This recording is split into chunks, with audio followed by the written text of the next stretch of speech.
welcome to this episode of the This Is Believeland Podcast. I am your host, James Mastrucci.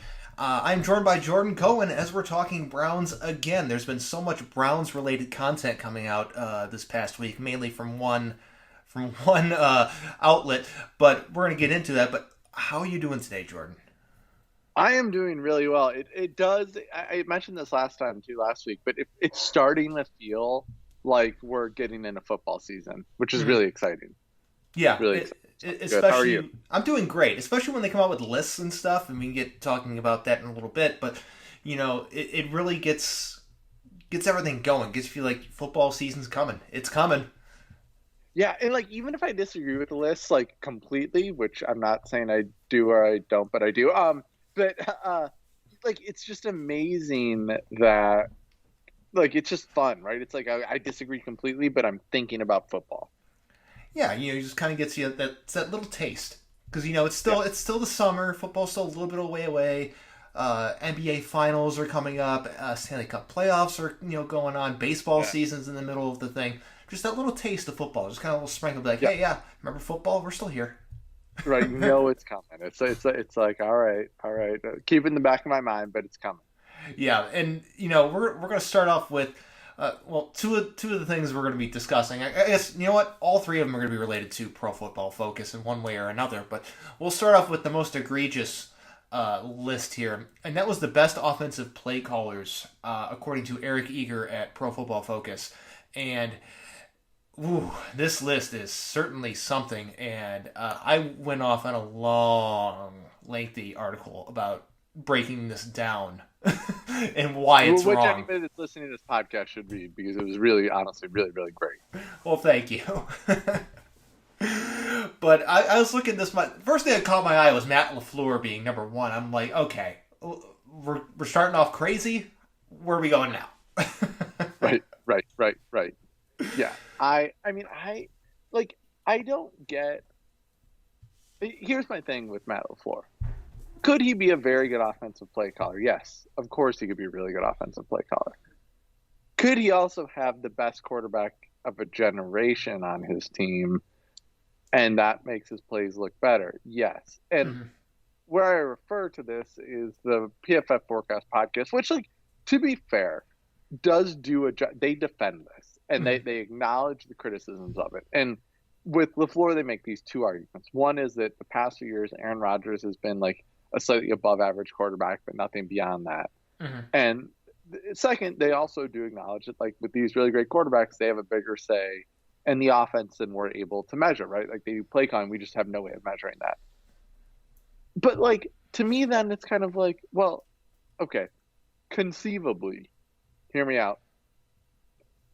Isn't it possible that, like, Aaron Rodgers, who, by the way, they went 13-3 with the exact same combo last year, who was average last year, may have been learning an offense, and this year, like, he mastered it, and maybe the year before that, he had a terrible head coach in Mike McCarthy, at least for the team at that time, and was pretty average because the team just sucked, and, like, there was tension and everything, and that this year, everything was kind of just calmer. I mean, like, to me, that doesn't mean Matt LaFleur is a good coach. It means, like, circumstance turned to Aaron Rodgers being able to really perform last year. Now, if Jordan Love starts for them this year and, like, they go 10-6, 11-5, and with a good offense, then I props to Matt LaFleur. He's a better coordinator than I thought. But, like, there's just also an element of confidence here. Like, could LaFleur be the best offensive play caller in the NFL? I guess. But, like, how confident in that are you? Less than 1%. Yeah, like I really like. I don't believe this is the case, but I would be more confident in saying somebody like Bill Belichick is the best defensive coordinator in football, despite his past few poor defensive seasons, than I am saying Matt LaFleur is the best offensive coordinator, because Bill Belichick's doing it with really crap talent. Where like LaFleur had Aaron Rodgers. Yeah, and arguably the best receiver in the NFL in Devontae Adams. Aaron Jones is a really good running back. Their left tackle, the guy with the long name, is going to hit me in a second. But he's also really, really good. Like, that's a really good offense. I mean, they're really good. And the one thing to always take away from teams like that, and this is throwback a little bit. David Bakhtiari is their left tackle.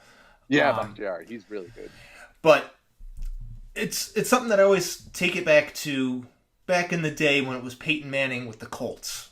Okay. Yeah, Adam Gase. The offense before the Broncos, but back with the Colts. But it was Manning that was running the offense, and the offensive coordinator had his job in name only. Okay. He was there. He was a person, but the person calling the plays was Peyton Manning. We all know this.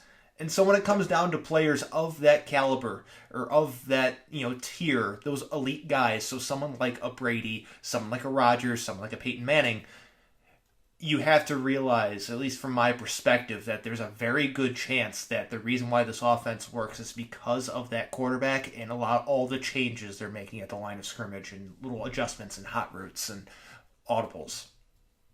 Yeah, well, and this is, and we can loop this in, I don't know, but so they don't rank Kyle Shanahan in the top 6 or 7, I think he's after that, and they talk about this on the podcast a lot, and I have a lot of issues with this, but the basic idea is, well, the problem with Shanahan is he runs the ball too much and he doesn't go for it enough on 4th down. LaFleur runs the same, LaFleur's offense is a dumbed down version of Shanahan's offense. Mm-hmm. It's the same, LaFleur learned I think he learned under McVay, but who learned under Shanahan? Mm-hmm. And it's the same wide zone scheme, but it's not like what Stefanski does with the nuanced running type. It is all wide zone, mm-hmm. all play action. Isn't it conceivably possible that if you gave Shanahan Aaron Rodgers last year, that's the best offensive team of all time? Yes. To me, it's just as I don't think that would have happened, but it's just as conceivable as LaFleur being the best offensive play caller in the NFL last year. I think it just has to do with, LaFleur having Rodgers and Shanahan having Jimmy G. Well, if that. I mean, LaFleur is able to pass more, where Shanahan doesn't have that luxury. Right. Well, and this gets it's the same reason they didn't have Stefanski high, right? Because Stefanski runs too much. It's well, if you gave Stefanski Aaron Rodgers, I guarantee you we'd be passing the ball a hell of a lot more, and Kareem Hunt would probably be on another team. Yeah, and Nick Chubb wouldn't even sniff being an NFL rushing yards leader. Okay. No, he would be he'd be very effective as a runner, but he would not even be close to the rushing yard totals he's put up in these early parts of his career. Right. Because I think PFF has a fair point. Passing, generally speaking, you get more yards per pass than you do per run. Mm-hmm. I don't think that's rocket science. If you have a phenomenal quarterback with a decent group of receivers, odds are you are probably going to want to pass the ball more. Yes. But I mean, at Aaron Rodgers' level last year, there was only 2 other quarterbacks in the NFL that even came close to that at any point last season. Mm-hmm. 3, I guess, if you count Russell Wilson in the first half. Every other team doesn't have that, right? Mm-hmm. And so evaluating, it's hard to evaluate that, right? How much credit do you give to Rodgers? How much credit do you give to Tom Brady? How much credit do you give to Pat Mahomes? That's fair. And you point this point in your article, the reason we know Andy Reid's good isn't because what he did last year. Mm-hmm. It's because what he's done with terrible quarterbacks. Yeah. He and Pat Mahomes just make each other substantially better, but they would be outstanding without each other too. Mm-hmm. I mean, we have over 2 decades of data of Andy Reid being the head coach slash offensive play caller, and he's put out phenomenal high-powered offenses basically every time. Right. So we know he's a great, excellent all-time play caller. LaFleur, not so much. Yeah, right. I mean, listen, could LaFleur be a very good play caller? I think that's possible. Yeah. Be the best play caller in the NFL, better than. And again, what they said on the Forecast podcast is that what they're saying, they're not saying LaFleur is the best play caller in the NFL. They're saying last year he was the best. Mm-hmm.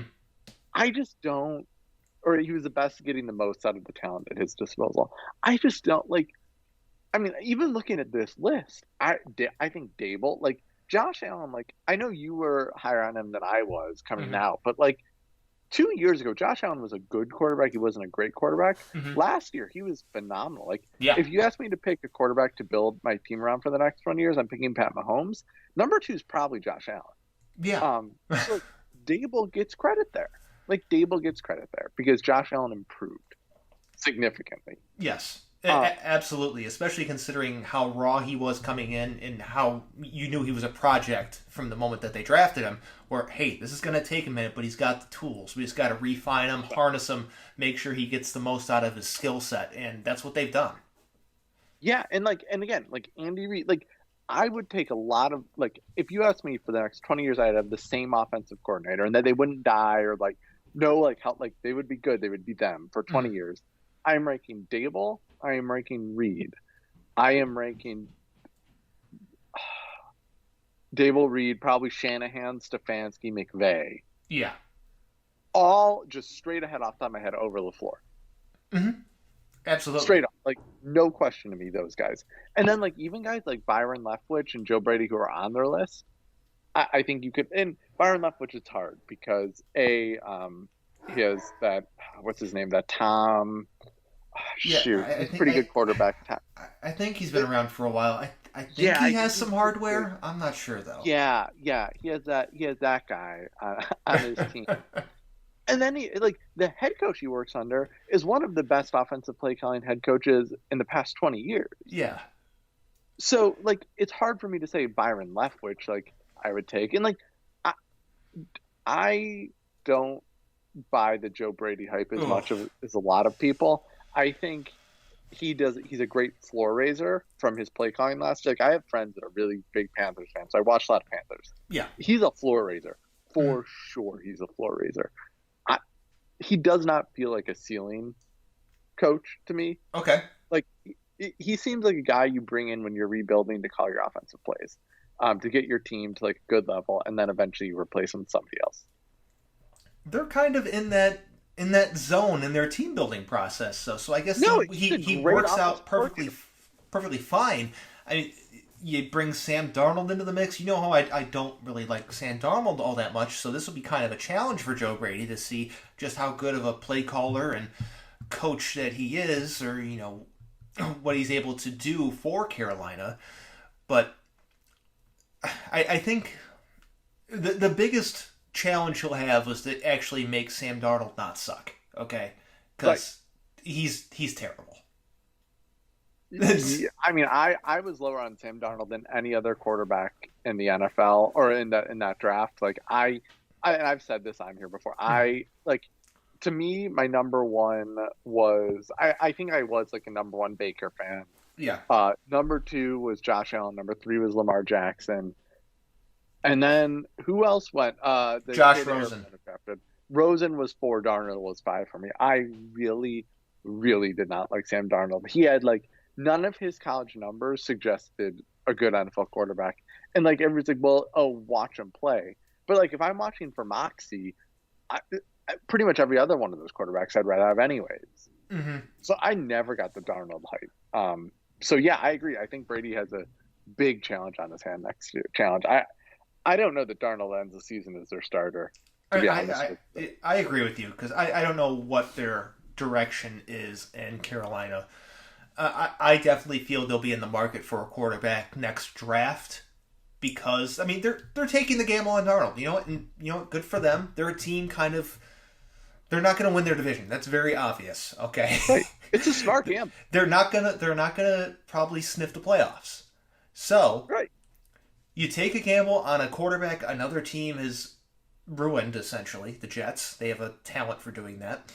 And see if you can unlock something or get something that Adam Gase and his inability to do anything competently was not able to do. Yeah. Well, and like I think it's a smart gamble, not because I think Darnold will be a great quarterback, but I think what could happen is Darnold has a good enough year where they go 6-11 or 7-10. That is so weird to say. Yeah. And like plays well enough, you give him a second contract because okay, we got talent around this guy, good, but not because you want him to be like your future quarterback because he's under contract. Then the year after he has a good year with good talent, you trade him for value. Yeah. right? Like that's what you want out of That's the Sam move. Darnold. I think it's a smart move. If it doesn't work, it doesn't work. They traded almost nothing to get him. Like, Yeah. and everybody was saying like, oh, well, they gave up some good chunks for Sam Darnold, but like to me, that's a risk you take when you're a rebuilding team. Wait, what did they give up for Darnold again? I remember there was like a debate on if it was too much. I think it was like a third round pick. It's 2021 6th round pick and second and fourth in 2022. Yeah. So I mean, like that's okay.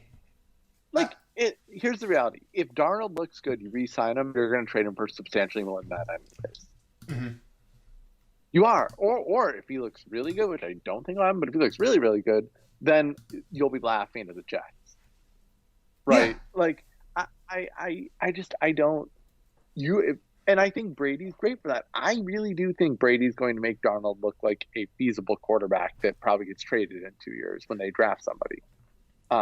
But like to rank him as the 5th best offensive coordinator in football, like what?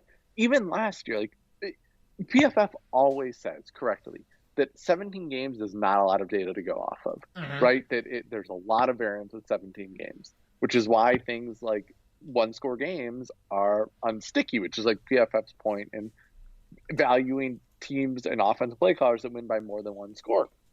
But like fair. But then how are we ranking Joe Brady off 1 year play calling first, right? If there's so much variance there, then how is he the pick? It doesn't make sense. It really doesn't. And to touch on something just for a second, Byron Leftwich, he kind of suffers from a similar issue, in my opinion, to Matt LaFleur or anyone who's coached Peyton Manning in their career. That offense is loaded. That's just stupid loaded. Okay, it's like playing with like the Pro Bowl roster in Madden against like I don't know the expansion Browns in '99 on easy. Okay, you're gonna win by like 100 every time. You just you press go and you sit there and be like, all right, let's do this, and you don't have to do anything. Don't forget the season either. The first half of the season they looked awful, and then it seems like Brady took more control of the offense, and then they looked really good. And listen, I get it. That's good coaching. You let your best player kind of take a bigger role. That's good coaching. I'm not. But, like, do we know that was Leftwich or Arians? And, like, I'm not saying anything Leftwich is bad because I think we do have, like, a track record of him the year before looking pretty good as a play caller when dealing with Jameis. But to rank him 6th to me, like, if you wanted to rank him in the top half, I'm good with that. I think that makes perfect. Even LaFleur, too. Like, LaFleur less so to me, but, like, still, like, if you want to rank them in the top half, like, I hear your argument. How both of them could be these great guys. Yeah. But we just don't have evidence. Like, and if that's your argument, then I'm fine not ranking Stefanski in the top 5. I disagree with you, but like if you're talking just based on a decent chunk of data, who are the best? Andy Reid, Kyle Shanahan, Sean McVay. To me, before anybody else, there's those 3. Yeah. And then even somebody like McDaniels, who I don't necessarily know is that great, but like you have enough data to know he's a good coordinator. Yes, you really do. So they need to be clear about what they're doing here. They do, and because of the outlet Pro Football Focus, they aren't, and that seems to be something that's just their brand when it comes to stuff like this. It's just not being clear. We were talking about this pre-show. Their defensive rankings are pretty on point. Like I don't disagree with any of them, nor the places they ranked any of them. 1 Staley, 2 Martindale, 3 Keith Butler, 4 Josh Boyer, 5 Todd Bowles, 6 Leslie Frazier. Like that is a top 6 that makes, in that order, perfect sense to me. Yeah, not mad at that list at all. And I think there's a reason for that, right? Which is that what they value, like defense, every team runs one of the same 3 schemes outside of Brandon Staley, who rightfully is ranked first because he is a whiz kid. Yeah.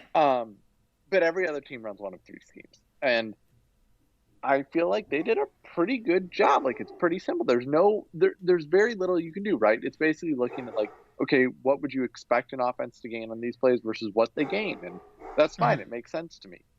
The offensive play calling list, it's very clear that the agenda is, well, you want like off yards per player. They do estimated points added, which is ultimately like yards per play and estimated points added are perfectly correlated, but they're correlated enough.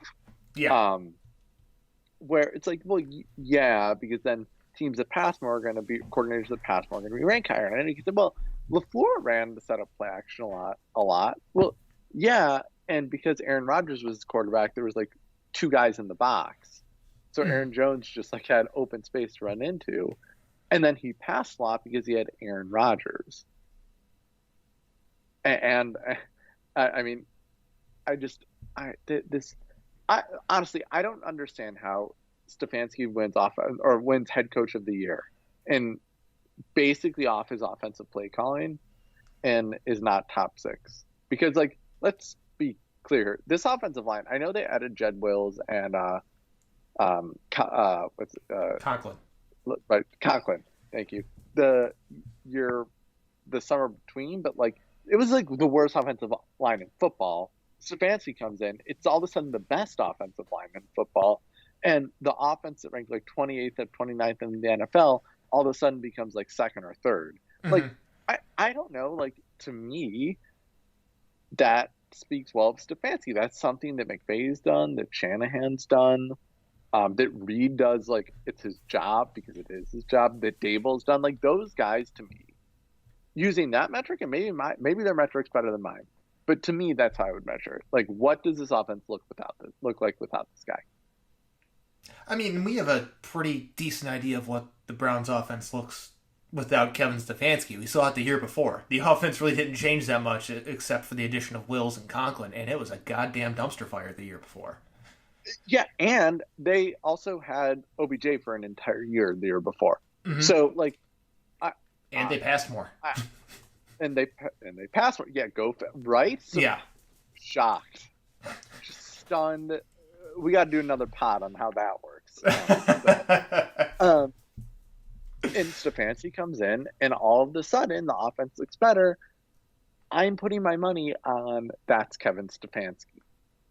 Yeah, that's what it is. It's Kevin Stefanski. Like, well, yeah, because of guess who? Kevin Stefanski. I mean, I mentioned this in my article, but it seems like there was some bias against teams that run the ball in this list, and it sounds like from what you said from the pod you listened to, it basically confirms that almost. With teams like Cleveland, Baltimore, and Tennessee being the 3 highest rushing teams, and all 3 of the offensive coordinators or play callers not appearing on this list, it's kind of like, what are you doing? Well, and then Shanahan and McVay, who also are like these kind of run first guys that do really creative stuff, but the run first guy is like also not on the list. Like this list, it is who is the best play caller at using passes to outperform expectations. Yeah, that's basically what this list should be called, and it's call it that. That's a really informative list. Yes, it is. If you just call it play caller, then no. I mean, again, this is just downplaying of the importance of the running game that a lot of people try to do. It's based off of this belief that running backs don't matter, and I disagree with that statement. I think that statement should be adjusted. Specific running backs don't matter, but the running game does matter. Yeah, and I mean, like, I have an article I wrote about this. I think it is based, this kind of like theory.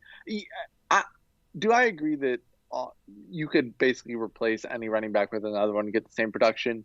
No, but I think the running backs you couldn't do it with, there's probably 3, 4, 5 of them in the NFL. Yeah. I think otherwise it's pretty replaceable position.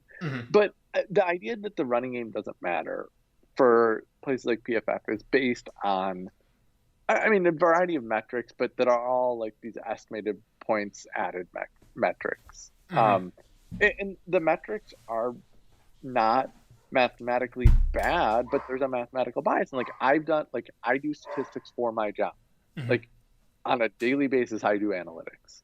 Not necessarily for sports, I do it for other things, but like it's translatable. And when I've done the same thing, but like at a level I would do it when I'm advising a corporation or a policy group, I get very different results. And it's because they have not decided to incorporate context. So they have estimated points added, and that's what it looks like, right? And estimated points added basically is down, distance, situation, yards gained. Mm-hmm. Or yards gained translates to points gained, right? It's like if you run it at first and goal on the 1, that's a really high estimated points added play. Yes. If you run it at first and 10 on the 20, it's very low, right? Mm-hmm. Makes sense, right? Your odds are first and 10 on the 20, not going to be that valuable of a play in a vacuum. But the problem is they end it in a vacuum. And like I've done stuff and I've published on this at Real Browns fans, like when you look at how various plays affect future plays. So when I looked at like what has the biggest impact on play action success, it is clearly wide zone runs. Yes. Over a 3-year period, it's the teams that ran wide zones more after they ran wide zones perform better on play action. It's almost like it matters. Right. And like the idea that gap scheme isn't really mattering as much with play action is actually true. And there's a reason for that, which is like gap scheme and play action look very different at the snap, the line of scrimmage. Wide zone and play action don't. That makes sense. My gut is gap scheme and regular pass plays, not play action plays. There's probably a very similar relationship. Yeah, I would agree. And so it's just about like that context. And I don't know. To me, I don't understand. And like even there are plenty of like Warren Sharp talks about how he says like the running game may not matter the way we always thought it mattered. Mm-hmm. But like if you look at the statistics, there is a time where it does matter. And there's a way it matters. And we have no data to suggest what a team would look like when they don't run. We've seen teams that don't run and only have like average to above average quarterbacks, and the results are not good. Mm-hmm. So I think the running game matters. It may just matter in a way that's a little bit more complicated. Like the more you run, the better your pass outcomes are. Yeah. But that doesn't mean it doesn't matter. And it doesn't like, I'm sorry. No, like you could tell me that Eric Ear and PFF's model is perfect. And again, I'm a stats guy. I am still trusting Kyle Shanahan, Sean McVay, Kevin Stefanski to call plays over PFF guys. Same. I mean, it's if I had to choose between one or the other, I'm choosing the guys that are currently calling plays in the NFL right now and doing it really, really well. Yeah. Well, like we talked about, like there are play callers that like get play calling jobs and are awful, right? Like that honestly, an educated fan may have been able to call plays at a better level. I mean, we've had a few in Cleveland the past decade or so. Yeah, they're attracted to come to Cleveland. But like generally speaking, like an NFL head coach or an NFL offensive coordinator has done it for a lot of years. They spend. And listen, I think there's a criticism of PFF that like they don't watch football. I think that's wrong. Like most of these guys' job is caring about the NFL. I just think the outlook they have on it is very specific. And it's not wrong when you take them at their terms, but I don't think their terms are universally correct. That's fair. That's fair. I don't think they're universally correct. I think if you were telling me if you have a stud quarterback, is PFF correct? I think they're pretty close. Mm-hmm. But there's 4 stud quarterbacks in the NFL. Yeah. That's it. Right. I mean, there's 4 or 5. Like you got to talk more than that. Like there's got to be something more to it than that. Mm-hmm. I mean, I've always said when it comes to PFF, context matters, and a lot of time context is absent. Yeah, and I don't understand why, because I think the articles would sell a lot better if there's context. They would get a lot less criticism overall if they just provided the context necessary to make the stuff that they put out there publicly that everyone can see. If they just make that make sense. Well, and like, who is reading PFF, honestly? It's people that are really into football. Like, you're not reading PFF as like a casual fan. You're not. I'm sorry. Like, casual fans don't read PFF. No.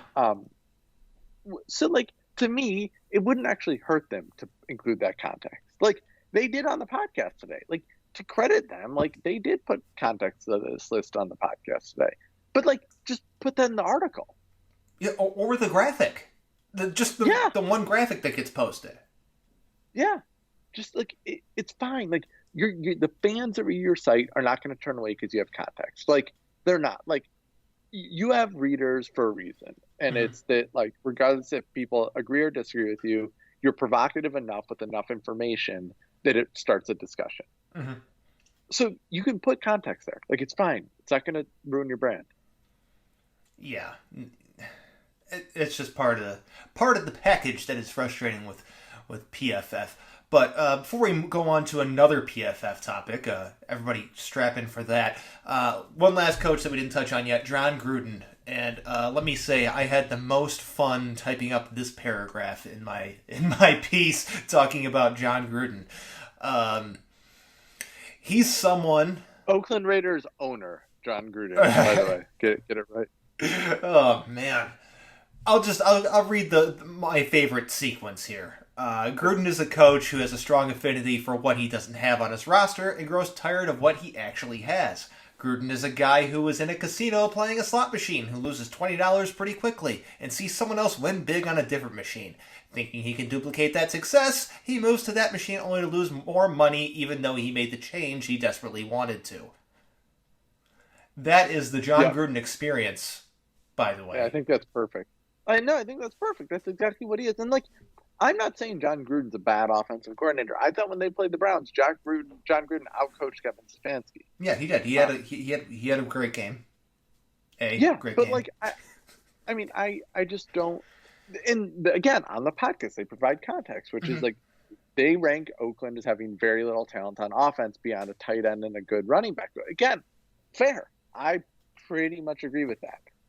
But that like it's apples and oranges, right? Like you can't compare that then to Matt LaFleur, right? Or even to Kevin Stefanski. Like it's not a fair comparison.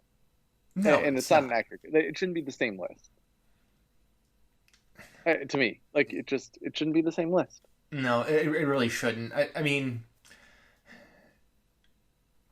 in watching the Raiders offense, it's puzzling sometimes because Gruden makes a lot of questionable decisions in the way he handles things. Occasionally he has a good game, like he did against the Browns, but I'm surprised he didn't get dinged for that game by the way he handled his offense. Gruden's first and third quarters, where their scripted drives, are some of the best in the NFL. Like those first 15 drives, or like first drive in the first half, first drive in the second half, depending on the game. Like those are beyond perfect for Jon Gruden. The problem is everything else. Pretty much. It doesn't seem to have quite the grasp of how the NFL works today compared to when he coached previously. That long layoff, I think he hasn't quite caught up back to yet, considering that their offense just really isn't that good. Yeah, I mean, Jon Gruden to me is like Jose Mourinho in the Premier League now, I guess, since like, and like I think Jon Gruden at one point was probably the best offensive play caller alive. And I think Jose Mourinho, but it's for the same reason, right? They're really good at predicting what their opponent's going to do. Eventually, teams figure that out, and if the coach doesn't stay up to date, that skill is not useful anymore. And to me, that is what's happened to Jon Gruden. Like his skill is just not that useful anymore because he can't, like he doesn't figure. He can predict what another team's going to do. He can't predict how another team's going to win. Is the way I would put it. That's a great way to put it. It really is. And let's move on to our next Pro Football Focus related topic, or focus topic. Top pass catching duos in the NFL. They came out with this list today, so this is some fresh content for everyone here. Odell Beckham Jr., Jarvis Landry are 7th, which I'm not necessarily mad at that placement overall.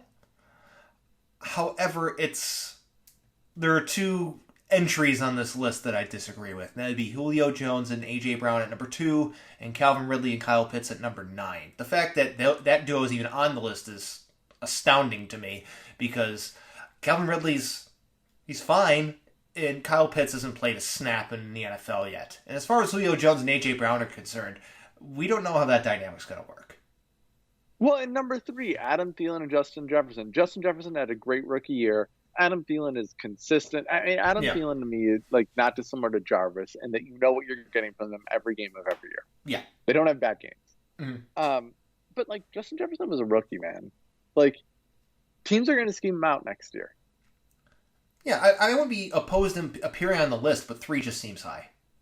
Yeah, like Mike Evans, Chris Godwin, 4 is probably low to me. I mean, I know That they should have be Tom 2. Brady, which, yeah, I mean, to me, like, that duo has been great without Tom Brady. They're some of the best in the world with Tom Brady. Like, I can't understand having Thielen and Jefferson or Julio Jones and Brown ranked above them.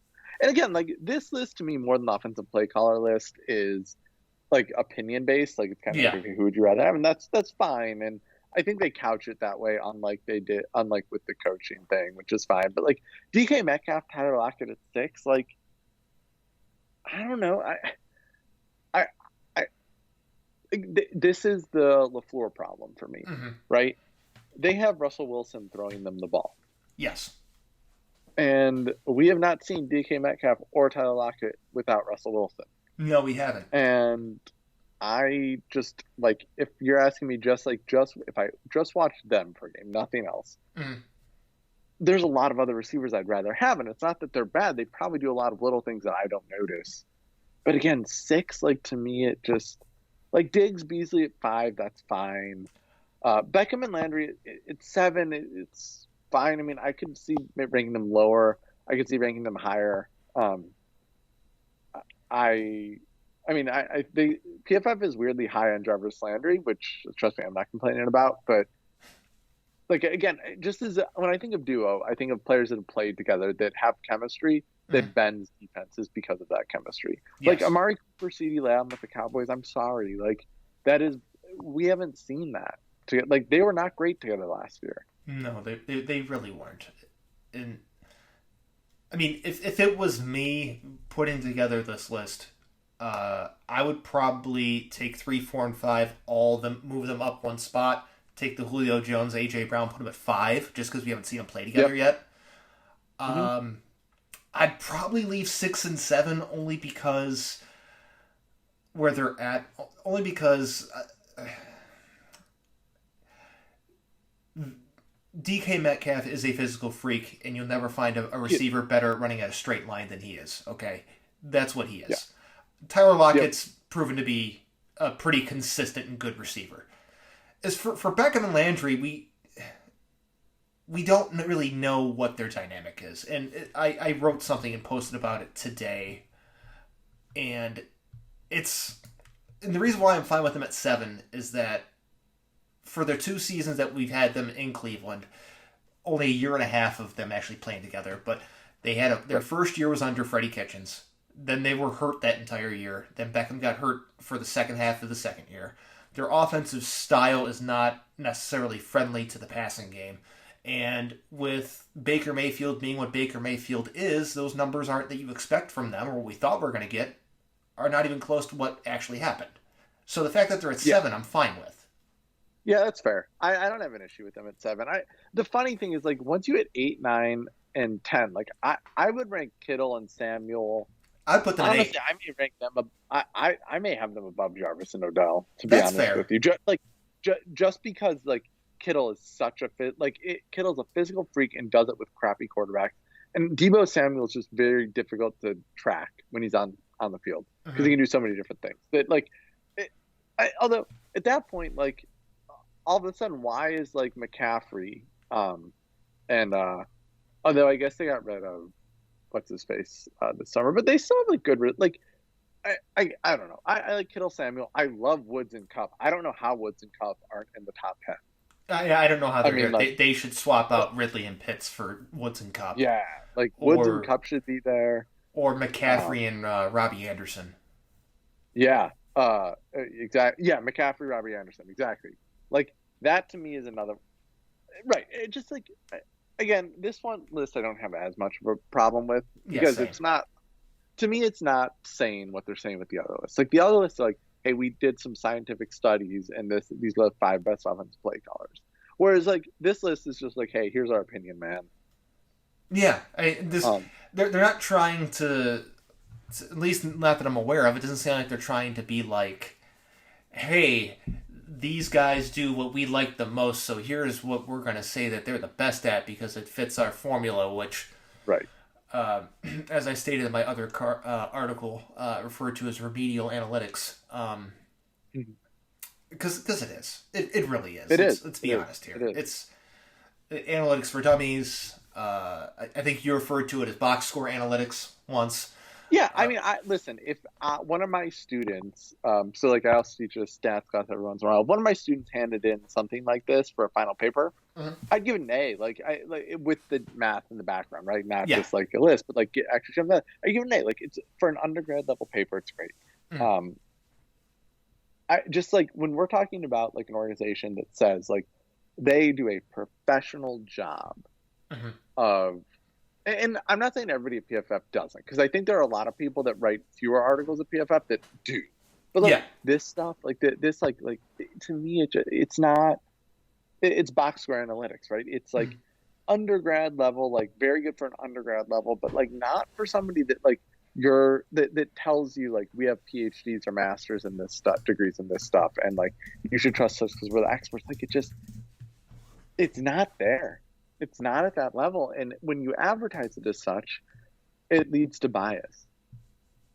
It really does. That's why I prefer going through so many other different places for advanced numbers. Whether that's Warren Sharp at Sharp Football. Every once in a while, I'll take a look at Football Outsiders. They provide some good information. But it's Yeah. that next level that PFF doesn't give you. Well, and like Warren Sharp and Football Outside, and I know PFF says like they're hired by a lot of teams. I have talked, and like you and I have talked about this like behind the scenes, but like there, my understanding is that a lot of teams do like PFF's like very advanced tracking numbers that like we don't have access to, Mhm. which is great. But like that doesn't mean that teams are like listening to PFF advising them. I'm not saying they're not. I just haven't heard that that's how it works. Mhm. Whereas with like Sharp and Football Outsiders, that's exactly what I've heard. Is that like teams will bring them in to advise them on things, Yeah. not necessarily like what plays call or who to start, but like, hey, here's the situation your franchise is in, Mhm. advising. And PFF doesn't do that. PFF is much more geared towards not like you and me specifically, but people like you and me, right? That like podcasts, like do a lot of stuff with sports, but are like we're not running the team. Yeah, And exactly. that PFF markets do, and it's just it's a little frustrating when something like this comes out. Mm-hmm. Yeah, pretty much. And speaking of that, that's the perfect transition to our final topic today, and that'd be Andrew Berry on the Athletic Football Show. What were your impressions from his appearance? I mean, so like, let me start by saying I think the Athletic Football Show is like straight up the best football podcast around. I think Robert Mays does a great job. That's who does. Yeah, I think it's Robert. Yeah, it's Robert Mays. Nate Tyson. Yeah, Nate Tyson. He's on his great. So I love him. I thought it was a great interview. To me, I had texted this to you. Uh-huh. I feel like Andrew Berry has matured over the past year. Yes. And not like he's always seemed like a very mature adult, but like I just mean like he has evolved as a GM, in ways that like we didn't hear as much last year. And he was very honest on the podcast. Outside of one time, he answered every question Mays asked, in I think a fairly detailed manner. But like he makes this joke, right? Like he refers to the joke where like after they draft. By the way, I don't know if you heard they drafted JOK. After they drafted JOK, he went up on the podium and said, yeah, I know. Everybody get ready. Like I drafted a linebacker. Mm-hmm. And then he talks about that. And he was like, listen, like just because we don't think linebacker is the most important position in the NFL doesn't mean like linebackers aren't valuable, or there are not times where a linebacker is by far the most valuable person you can put on the roster. Mm-hmm. Right. And to me, that there was like a sense of maturity. And like Mays asked him about like Stefanski, who runs the ball a lot. And Barry's response again was like, listen, we're really good at running the ball. Mm-hmm. Like, yes, analytics are important, but like they're a piece of the pie. They're not the pie. Yes. Right. And I don't remember what exactly used, but like the analogy is very similar to the idea. Like they're like the base of the pie or the jelly in the pie. Pick your reference. Like they're part of the pie. Mm-hmm. They're not the whole thing. And it's important to listen to them because you want to consider as much information as possible. But what really impressed me is Barry said, like, I rely on other people to tell me, like, how much should we be listening to this? Mm-hmm. And to me, that showed a lot of maturity. It really did, and honestly, it painted a much different picture of Andrew Barry than a lot of people attempt to do. They put him in this box. They have all these very rigid ideas of this is the only things he's going to do because of this, and more often than not, it's pointing to those ridiculous guardrails that still exist on the internet for some reason. Which he clearly doesn't listen to, by the way. Like, very, like if you need to, if the draft didn't prove it to you and the free agency didn't prove it to you, this interview will definitely prove it to you. He doesn't give a rat's tail about the guardrails. Yeah, I don't think he cares about that document. If someone tried to bring up that document to him, he'd be like, "What are you talking about?" Right. Contrary to the long diatribes that appear on Twitter every once in a while about the guardrails and their decisions and how they may or may not be doing things a certain way. No. Stop looking at the ridiculous document. Delete all versions of it that you have saved in your phone or on your computer. They're not using it.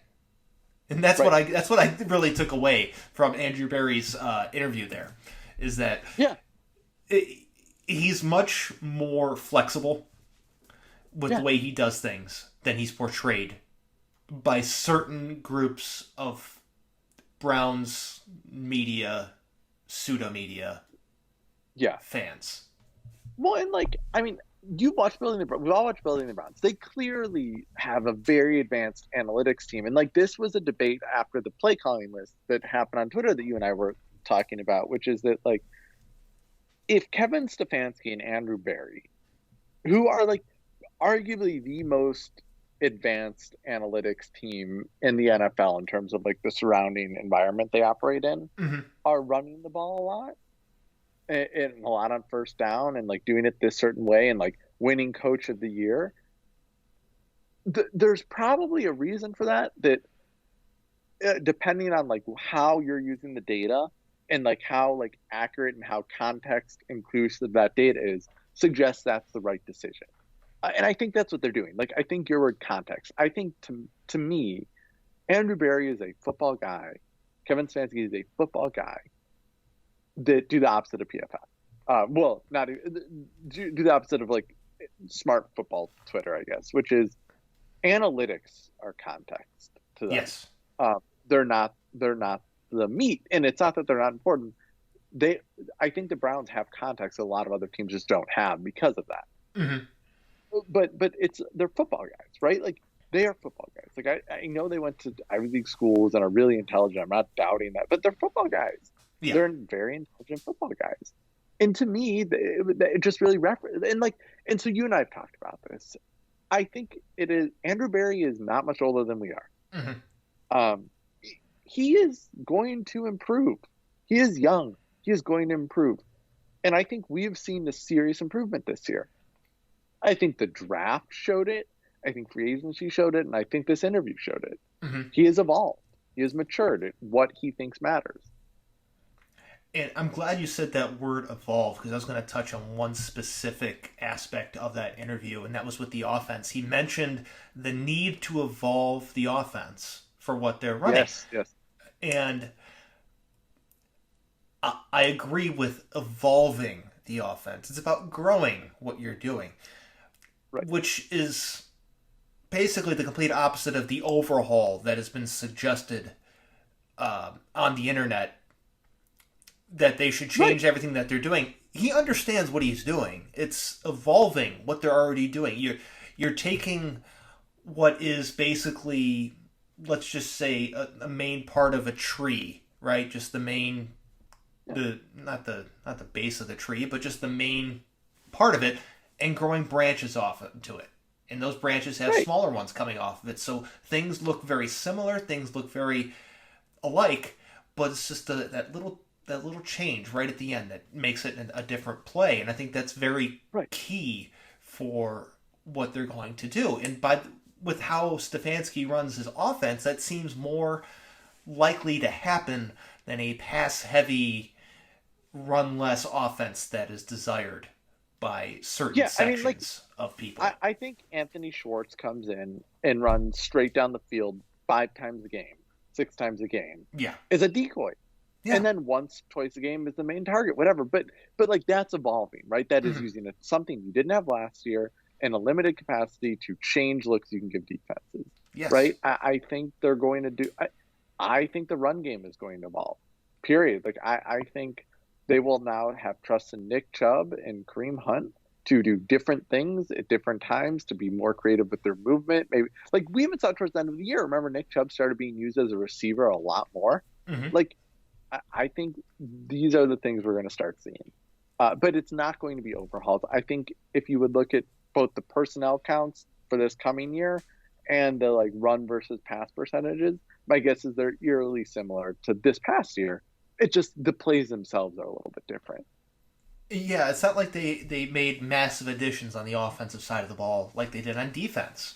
So they're running essentially the same group of starters back. They pretty much are. They are. It's once you get past the second receiver, once you get past Jarvis and OBJ, it's how the third, fourth receiver, all that stuff shakes out. It's probably going to be some mix of Higgins and Schwartz, but I imagine Kadarius Hodge and Donovan Peoples-Jones gets some run in there as well. But I've said it before, and I'm going to say it again, and I'm going to keep pounding the table on this. Anthony Schwartz, as the guy running the end arounds, just has perfect match written all over it. Yeah. No, I mean, that, like, do I think Anthony Schwartz is going to be a good receiver in his first year? Absolutely not. I think he's going to be terrible as a receiver. But I think he doesn't need to be good, right? No, he doesn't. He needs to do certain things that he can do already, right? It's like Laviska Shenault last year, who was a good receiver, to be fair. But, like, the Jaguars drafted Laviska Shenault knowing in year one there were certain things he was going to be able to do that no matter how good he was as a receiver, how durable he could be, it was going to work. And I think Schwartz is not as good as Shenault, but like a very similar type of idea, right? Like he's going to run end rounds. He's going to run. He's going to be a burner on a lot of plays, and that's like, it's great. I think there's a reason he did not say the same thing for the defense, right? Like the defense is an overhaul. They can say whatever they want. Yeah, it's a complete overhaul. And that to me actually helps explain the Clowney decision a little bit more, which is, I think they basically want to do something very, very different than what they did last year. Maybe in the same scheme, which I have my issues with, but whatever. But it's going to be very different defense outside of that. But it's an evolved offense. I think you're right. I think Barry is honest. Listen, this could be a year where they tell Baker, hey, we're going to give you more to start the year. You have more license to call plays. Let's see what happens. Like, they could do that as a way to see, like, is Baker the guy? Yeah, I could see them doing that. And in games where, they open up in Kansas City. And right, not in Kansas City. But, like, there's a few easy games to start after that. So, pulling up the Browns' schedule.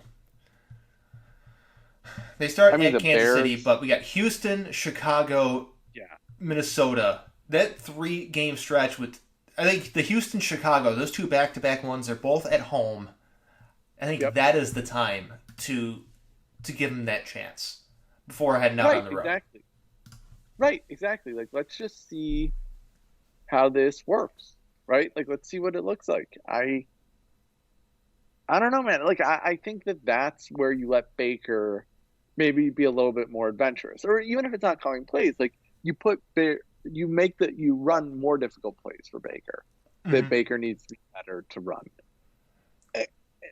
And I think that's great. I think that's what the plan is. It sounds like, from listening to Andrew Berry, that's what the plan is.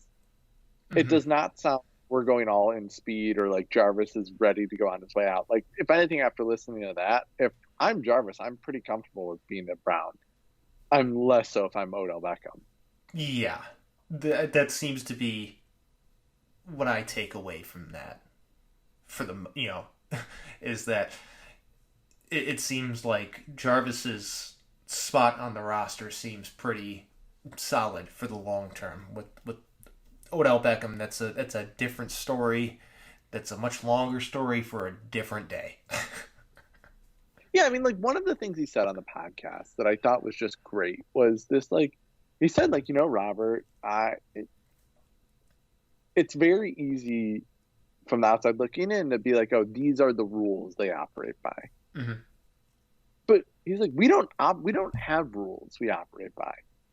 We don't even really have guidelines. Like, we as a staff have some things we believe in, like for the roster we have that will work better than others, right? Mm-hmm. And to me, like, it's very clear. Like, I think wide zone running for this roster, they believe like the offense needs to be built around that. I think it's very clear that they don't necessarily value certain traits in linebackers. Even with JOK, who may possess those traits, but that you don't draft them more even in the second round because of those traits, right? Like, I think they value versatility more than a lot of teams. But like, there's no rules, right? Which I like, and that's what feels different. Like, there's no more rules. There's not even guidelines. There's a vision. Yes. And how they get to that vision depends. They don't know, but they'll get there. I have faith. I have more faith in us this upcoming season after listening to that podcast than I did before.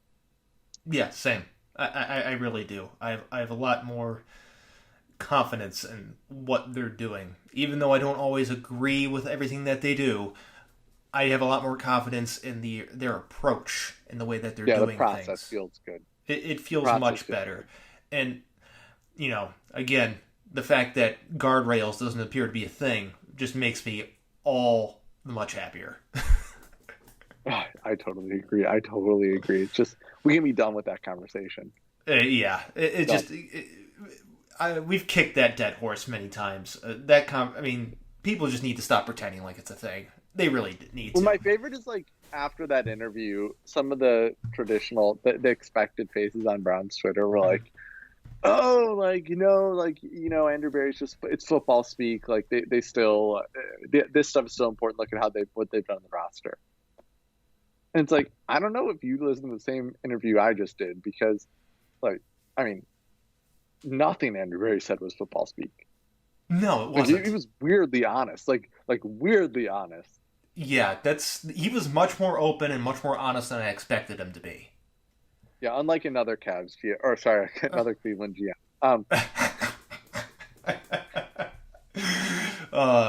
Let's finish up with this one last thing. I'm gonna spring this on you. Did you see the teaser video with Peyton Hillis for the upcoming Madden NFL 22 game?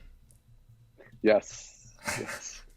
I like how they brought him out of nowhere, out of the shadows, to be like, hey, remember Peyton Hillis? That was, like, I remember watching that year thinking, like, I don't know how this is happening, but he was just incredible. That was my first year in college, first year away from home, I think. And I just remember being like, this dude is incredible. Like, this guy was barely playing last year. Like, how did they find? And then it's like, oh no, he just sucks. Like, they just got lucky. Luck's a thing, and they got lucky. 1 year wonder thing, but yeah. Any guesses? He was not Ruben Drones. Not Ruben Drones. Any guesses on the Madden cover athletes for you? The assumption is that there's going to be two, because they had two goats in the commercial. Well, I thought it was Rodgers was supposed to be one, right? I have no idea. Yeah, I thought the rumor I read is like Rodgers was supposed to be one, and now it's like, oh well, he may retire, so you may want to find somebody else. That was my understanding. I could be wrong. I don't know who's going to be honest. This is just me guessing, and again, plugging my stuff again. It's on my website. This is Believeland.com. But my guess was, because there were two goats, one was much larger than the other one. It's signifying an already established GOAT with one who's rising towards legendary status. And based off of the last time they had a dual cover, it was the previous year's Super Bowl players. Right. I think it's going to be Brady and Mahomes. Yeah, that would make sense, actually. That would be good. I would be good with that. I would totally be good with that, Brady and Mahomes. That would be both their second appearance on the cover. Yeah, it would be perfect. And like, I know I was having this conversation with one of my friends that was this idea that, like, hey, we don't know. Mahomes may get hurt, like, and never be the same. Like, true. Given the information we have available to us, I think Mahomes is the guy around the NFL that will be again, all staying healthy, that will be like Tom Brady of this next generation. But he has all the talent in the world. He has the right coach. He is very, like, clearly very intelligent. I think he will age very well because of that. So, yeah, I mean, I'd be great with that. I know it's not popular to say, like, I love watching Mahomes. I love watching Tom Brady. Mm-hmm. I like watching greatness, period. I don't care who it is. I enjoy it. And if the Browns aren't in it, I like to see greatness win. I'm just like, oh, we like to see the underdog. Like, no. Like, sorry, when Brady was facing the Rams a few years ago, mm-hmm. I was rooting for Tom Brady. Yeah, same. Because, like, to me, like, I was rooting for Tom Brady. A year later, I was rooting for a good game, which is what I got. Because, like, I love Kyle Shanahan, mm-hmm. and I love Andy Reid and Pat Mahomes, and I got it. Like, this past year, I didn't care who won. I didn't care. Because it was, like, just, like, two great quarterbacks with two great coaches. Mm-hmm. I just want greatness, man. I just want greatness to win. So I'd be great with a Brady Mahomes cover. Yeah, that'd be what I'm pretty much would be. That's what I think it's going to be. I don't know if it's going to happen, but that'd be pretty cool. I think that's just about it for us here on this episode of the This Is Believeland podcast. Remember to subscribe, like, rate 5 stars on Apple Podcasts, Spotify, and these will be appearing on a YouTube page as well as audio only. So when that gets up and running, I will post that as well. Anything else you want to finish up with, Jordan? No, thank you so much for having me on. Read James's article on about the offensive play call. It was really good. I tweeted it out. Yeah, check it out. I'll retweet that again here. But you know what? Thanks for listening, and we'll see you next time.